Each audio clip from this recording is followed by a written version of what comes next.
Hello everyone, আমি সঙ্গীতা স্ট্রিটাজে সকলকে স্বাগত। আমি ভালো আছি আর আশা করি আপনারাও খুব ভালো আছেন। এই সকালটা কিন্তু আজকে গ্রিন টি দিয়েই শুরু হয়েছে। তারপরে ও অফিস যাবে, এবার ওর কিছু খাবার বানাতে হবে। আজকে আবার বৃহস্পতিবার, আজকে নিরামিষ খাবার। নিরামিষে কী বানাবো? রোজ ভাত ডাল রুটি তরকারি এই খেতে খেতে মুখটা যেন কেমন হয়ে গেছে। ওর জন্য ওকে সাবুদানাতে একটু খিচুড়ি বানিয়ে দিয়েছিলাম শুকনো শুকনো করে, আর সাথে একটু লস্যি। ওকে এই সব দেওয়ার পরে আমিও একটু সাবুদানার খিচুড়িই খেয়েছিলাম সকালে, আজ অল্প করে। তারপরে আজকে বসেছি, নিরামিষ যেদিন থাকে না সেদিন যে কী রান্না করব ঠিক বুঝতে পারি না। ওই কিছুটা শিম, কিছুটা উচ্ছে, তারপর লাউটা নষ্ট হয়ে যাচ্ছে, একান্তই লাউটা বানিয়ে ফেলতেই হবে আজকে। দিয়ে ভাবছিলাম একবার ডাল বানাবো, আবার ভাবলাম এতগুলো সবজি রয়েছে, ডাল আর খেতে চাইবে না, দুজনই তো খাবো।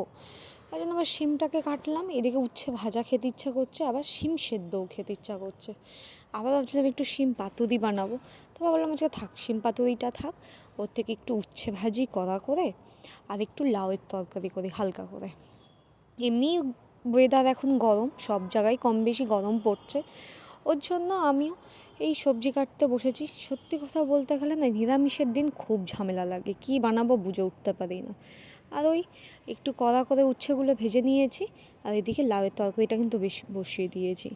আমার এরকম আলু দিয়ে আর জিরে আর কাঁচা লঙ্কা দিয়ে লাউ কিন্তু খুব ভালো লাগে। আর এই যে ভাতের মধ্যে উচ্ছে, আলু আর দুটো কাঁচা লঙ্কা সেদ্ধ দিয়ে দিয়েছি।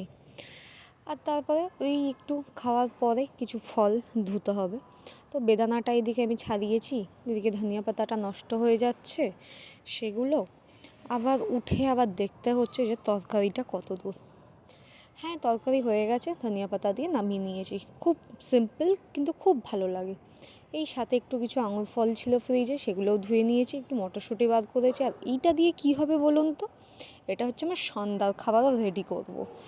এই যে বিট গাজর একটু কেটে নিয়েছি, আজকে আর করাতে ইচ্ছা করছে না, জন্য মিক্সিতে দিয়ে পেস্ট করব। আর এই যে দুপুরের খাবার একদম বাড়ির দেশি ঘি দিয়ে আলু, শিম আর কাঁচা লঙ্কা সেদ্ধটা কিন্তু মেখে নিচ্ছি। এইভাবে কিন্তু আমারও খেতে খুব ভালো লাগে। আর যেহেতু রোজই মাছ মাংস এই খাওয়া হয়, তো একটু একদিন নর্মাল খাওয়াই যায়। আর ওই বললাম সন্ধ্যাবেলার টিফিন, সন্ধ্যাবেলাতেও কিছু একটা খেতে হবে, তাই কী খাবো? রোজ রোজ তো বাইরের খাবার ভালো লাগে না। তাই আজকে ভাবলাম বাঙালি স্টাইলে, আমাদের কলকাতার স্টাইলে ভেজিটেবল চপ। এটা কিন্তু আমার খুব ভালো লাগে, বেশ বাড়িতে এই নিয়ে 3-4বার আমার বানানো হলো। ভালো টেস্ট হয়, সত্যি ভালো লাগে।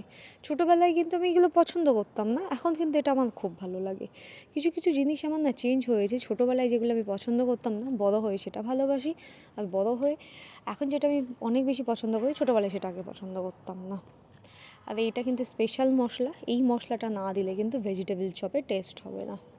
আর এই যে এইভাবেই আমি একটু লম্বা শেপ আকার করে দিচ্ছি, দিয়ে আমি ব্রেড কামে ডোবাবো, ব্রেড কামে ডুবিয়ে আর অল্প করে ভেজে খাবো। বিশ্বাস করুন দুর্দান্ত কিন্তু টেস্ট হয়, আপনারাও এইভাবে বানাতে পারেন। আর ভেজিটেবলের মশলা যদি কী কী দিয়েছি জানতে চান, আমাকে অতি অবশ্যই কমেন্টস বক্সে জানাবেন। যাই হোক, আজ ছিল এই অবধি। আশা করি আপনারা ভালো থাকবেন, সুস্থ থাকবেন, দেখা হচ্ছে নেক্সট ভিডিওতে। সকলকে বাই।